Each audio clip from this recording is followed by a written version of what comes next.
नमस्कार, मैं अविनाश काकड़े किसान सेवा संघ से। आपने नशाबाजी और नशा मुक्ति के बहुत बात सुने होंगे। कई लोग नशा मुक्ति हम कर रहे हैं, इतना बड़ा कैंपेन हमारा चल रहा है, इस तरीके से हम कैंपेन करते हैं वगैरह वगैरह। दूसरा, शहरों में कई लोग ऐसे बताने का प्रयास करते हैं कि हमारे शहर में इतने नशा मुक्ति केंद्र है और इस नशा मुक्ति केंद्र से इतने लोगों को हमने नशा मुक्त करवाया है।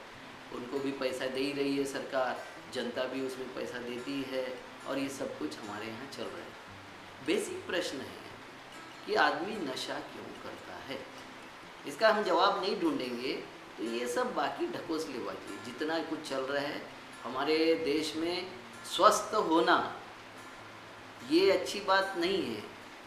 हमारे यहाँ जो हॉस्पिटल है उसकी संख्या ज़्यादा होना ये अच्छी बात हो गई है आजकल। जितने हॉस्पिटल अच्छे होंगे, जितने स्पेशलिस्टों की दुकानें होंगी, वो अच्छी बात है। मगर निरोगी लोग हैं हमारे यहाँ, कम से कम बीमारियाँ होती है लोगों को, स्वस्थ लोग हैं, ये हमारे यहाँ अभी पैमाना नहीं रहा। वैसा ये नशाबाजी का भी है। एक तरफ सरकार नशा मुक्ति के लिए अभियान चलाती है और वही डिपार्टमेंट, वही विभाग नशा बेचने के लिए परमिशन भी देती है। तो हमको कुछ बातें समझनी पड़ेगी, हमको समझनी पड़ेगी कि भाई पहले तो नशा क्यों करता है आदमी। आपको एक बात बहुत जिम्मेवारी के साथ मैं बताता हूँ कि जो भी आदमी नशा करता है वह आदमी दुख में भी करता है, खुशी में भी करता है, गम में भी करता है और जब उसका मन उचट जाता है उस वक्त भी नशा करता है। ये हर उसके जो मानसिक उसकी जो स्थिति होती है, आदमी की जितनी मानसिक स्थितियाँ हैं, जितनी मानसिक उसके पास में अवस्थाएं है, हर चीज़ में वो नशा करता है। क्यों करता है नशा? आपको एक बात बताओ कि एक दूसरे की आंखें, दुनिया में अब तक हजारों करोड़ लोग पैदा हुए और लाखों करोड़ लोग पैदा होंगे। किसी की आँखों की लेंस, किसी की हस्त की रेखा, किसी की पाँव की और मस्तक की रेखा एक दूसरे के साथ नहीं मिलती और किसी व्यक्ति की चमड़ी भी एक दूसरे के साथ नहीं मिलती। आप अगर बोलोगे कि दो सगे भाई है, इसकी चमड़ी अगर कुछ जल गई है तो दूसरे की चमड़ी निकाल के उसमें लगा दे तो नहीं होगा। ये क्या समझाता है हमको? ये हमको बताता है कि हर व्यक्ति, दुनिया में पैदा होने वाला प्रत्येक व्यक्ति ये यूनिक है। हर एक की पहचान यूनिक है, वो एक दूसरे से नहीं मिलता है। मतलब विशेष अवतार लेके पैदा हुआ है, विशेष रूप लेके पैदा हुआ ऐसा आदमी ये इंसान है। और वो सब व्यक्ति यही चाहते हैं, सब लोग यही चाहते हैं कि उनकी विशेषता प्रकट होती रहे। कौन नहीं चाहेगा? जैसा मैं यहाँ बैठा हूँ और बच्चा कोई खेल रहा होगा तो दो तीन बुजुर्ग लोग आपस में बात कर रहे हैं, वो बच्चा क्या चाहता है?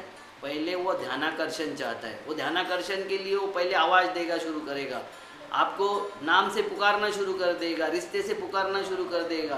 फिर भी आप ध्यान नहीं दोगे तो रोना शुरू कर देगा और फिर भी ध्यान नहीं दोगे तो वो तोड़ना फोड़ना वो शुरू कर देगा। क्या चाहता है वो? आपका ध्यानाकर्षण चाहता है। क्यों चाहता है? क्योंकि उसको लगता है, उसको ये फीलिंग है, हमारे दिल और दिमाग में फीलिंग है, हमारे चेतना में फीलिंग है कि मैं विशेष हूँ, इस समाज में, इस देश में, इस दुनिया में मैं विशेष व्यक्तिमत्व हूँ और इस विशेषता को हर एक व्यक्ति पहचाने, ये उसकी आंतरिक इच्छा होती है। इसीलिए आप देख लीजिए कि पैरा जंपिंग करने से दुर्घटना हो सकती, पता है सबको, फिर भी करता है व्यक्ति। सबको ये पता है कि हम जब व्हीली मारते हैं, मोटरसाइकिल की व्हीली मारते हैं तो इससे हाथ पैर टूट सकते हैं, सबको पता है। रैश ड्राइविंग करने से दुर्घटनाएं हो सकती है, सबको पता है। दारू पीने से लीवर खराब होगा, सबको पता है।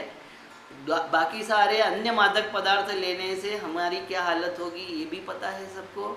और उसके बाद ये भी पता है हमको कि जो केमिकल वाले ड्रग्स है उसको लेने से हमारी हालत क्या होती है, ये सबको पता है। ऐसा कोई नहीं है कि जिसको ये पता नहीं है। छोटा सा बच्चा भी जब स्मोकिंग करता है तो उसको भी पता है, वो सिगरेट के पॉकेट पर पढ़ लेता है और जितनी बड़ा नाम नहीं होगा उससे पूरा का पूरा 90% भरा होता है कि इससे पीने से कैसे कैंसर होता है और कैसे बीमारी होती है, ये सब लिखा हुआ है उस पर।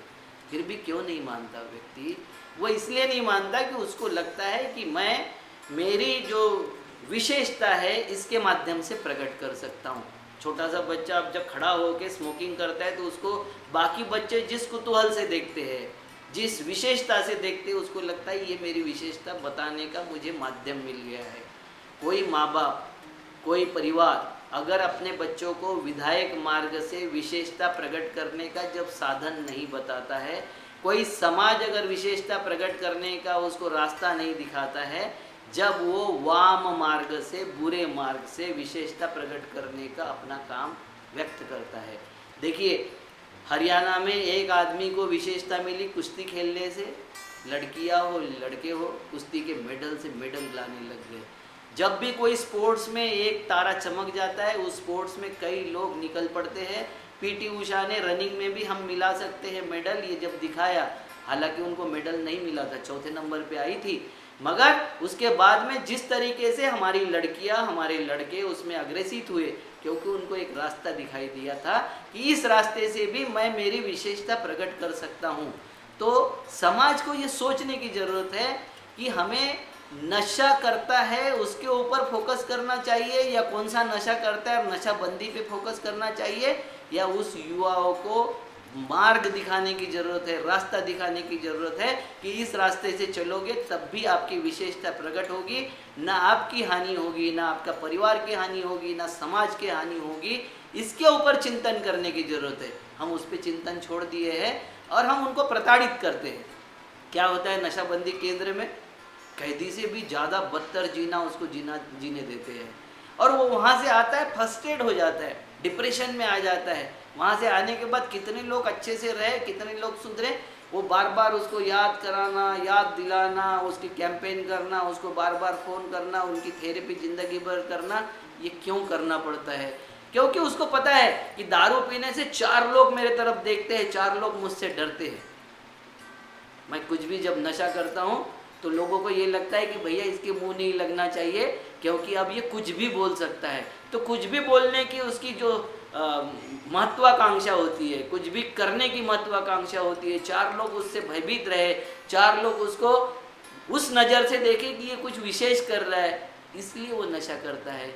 इसलिए समाज को अभी देश में चिंतन करके ये फ्रेम तैयार करना पड़ेगा कि हम हमारे बच्चों को किस विधायक मार्ग में किस तरीके से ले जाएंगे और उनको कौन सा मार्ग दिखाएंगे, इसकी चिंतन की ज़रूरत है। ये चिंतन कोई पार्टी, कोई पक्ष, कोई संगठन नहीं करेगा, वो आपके दुखों का व्यापार ही करेंगे। ये चिंतन आपको करना पड़ेगा, स्वयं को करना पड़ेगा, परिवार को करना पड़ेगा, परिवारों के बुजुर्गों को करना पड़ेगा और आपके सारे हितैषियों को करना पड़ेगा। मैं इतना ही कहना चाहता हूँ। अगर इसके बाद में भी आपको लगता है कि इसके डिटेलिंग में मैं कुछ बोलूँ तो आप वैसा मुझे सूचित कीजिए। मैं इसके पूरे डिटेल एक एक बात के लिए सब आपसे शेयर करने के लिए तैयार हूँ। नमस्कार।